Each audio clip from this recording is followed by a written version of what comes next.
I'm going to tell this as my own story, not because I expect everyone to agree with me, but because controversies don't make sense unless you understand how they feel from the inside. So here it is, my version, spoken plainly, without filters, without the sound bites that get clipped and weaponized online. Because what people call the gender controversy around me didn't begin as some grand political stance. It began as a collision between my personal life, my way of thinking, and a cultural moment that has very little patience for ambiguity. And when you're someone whose words are watched, quoted, and often assumed to be declarations rather than reflections, every sentence becomes a spark, especially on topics as emotionally charged as gender, identity, and language. And I'll admit up front that I think in systems, engineering terms, first principles, and biology. And that mindset doesn't always translate well into conversations that are rooted in lived experience, emotion, and social evolution. So, when I speak about sex and gender, I often default to definitions that are technical or scientific. Not because I want to invalidate anyone's feelings, but because that's how my brain tries to understand reality. And that gap between intent and impact is where much of the controversy lives. Because people hear dismissal where I believe I'm expressing concern about clarity, coherence, and long-term consequences. And nowhere did that become more painfully public than in my relationship with my child, who transitioned and chose a new identity, a deeply personal decision that unfolded not just within a family, but under the glare of global attention. And I've been accused of cruelty, of rejection, of hatred, when the truth is far more complicated and far less cinematic. Because love doesn't disappear when disagreement exists, but disagreement in today's climate is often treated as violence itself. And when I spoke about feeling like I had lost my son, people interpreted that as denying my child's existence, when what I was trying, perhaps clumsily, to articulate was grief over a relationship that had fundamentally changed, over a distance that had grown, over a sense that a cultural and ideological force had stepped between a parent and a child and hardened both sides into positions where listening became nearly impossible. And at the same time, I was watching institutions, corporations, and governments adopt language and policies at lightning speed, often without debate, often without room for skepticism.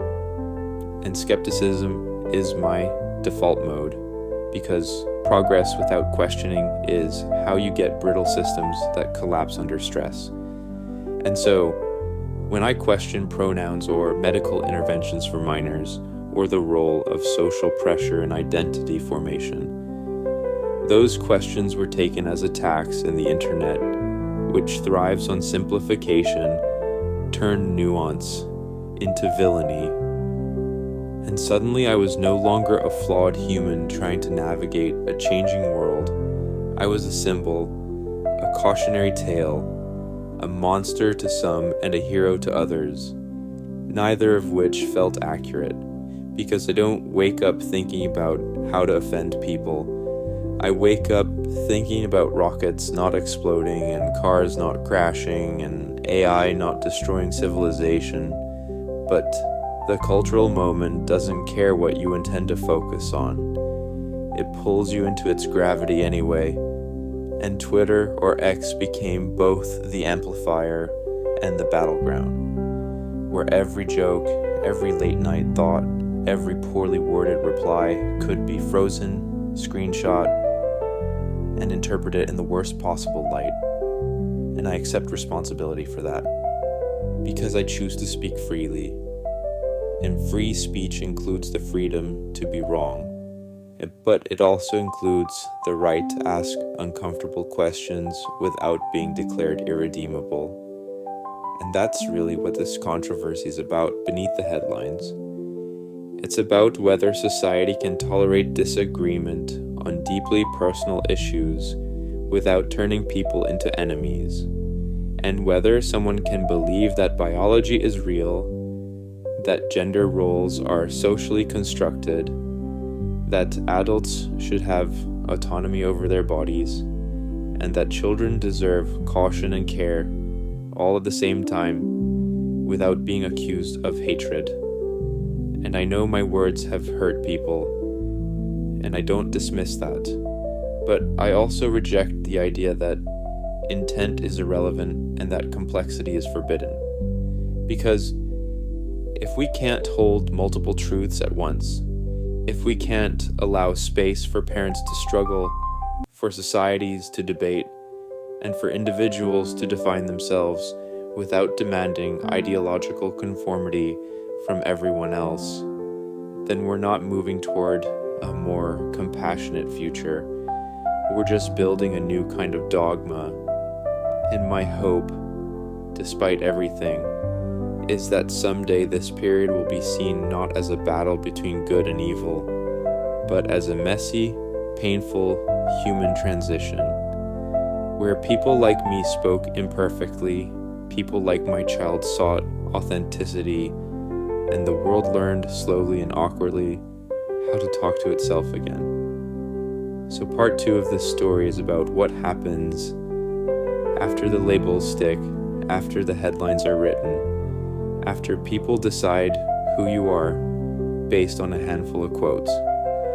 Because once you're placed into a box like anti-trans or culture warrior, everything you say afterward is filtered through that assumption, and I felt that shift very clearly, where even silence was interpreted as hostility and clarification was treated as backpedaling.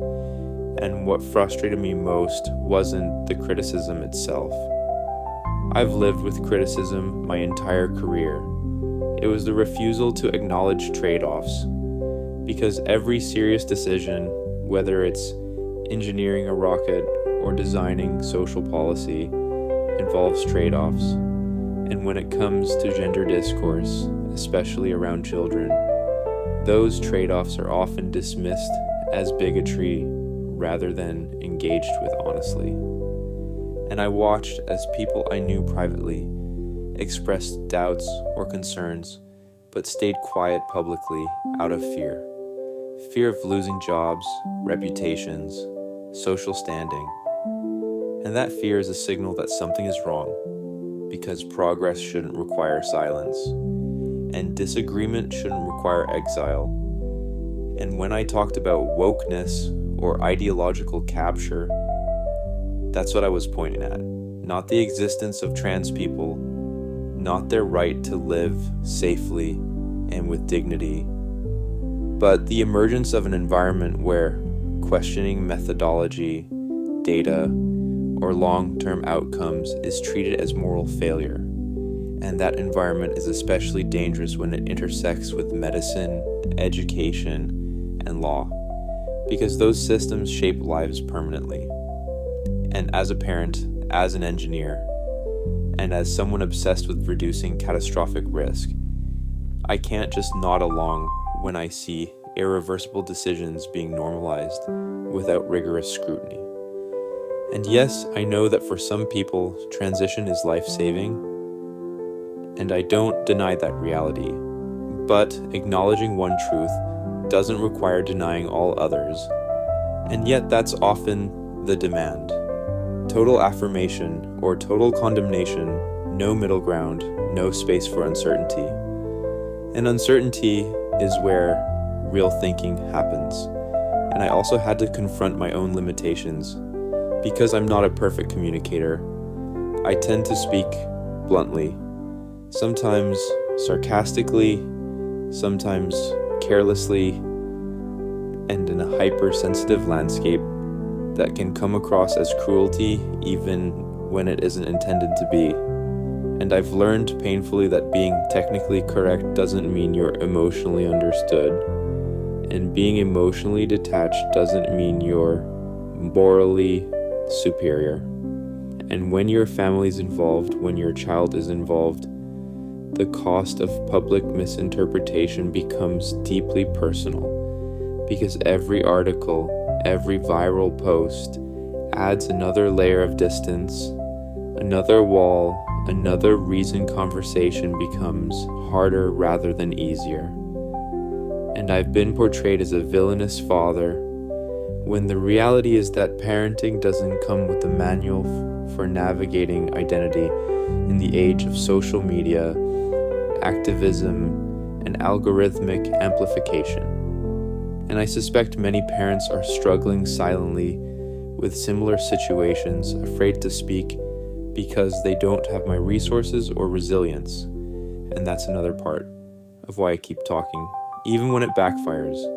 Because if someone like me can't survive asking questions, what chance does anyone else have? And I don't claim to have final answers.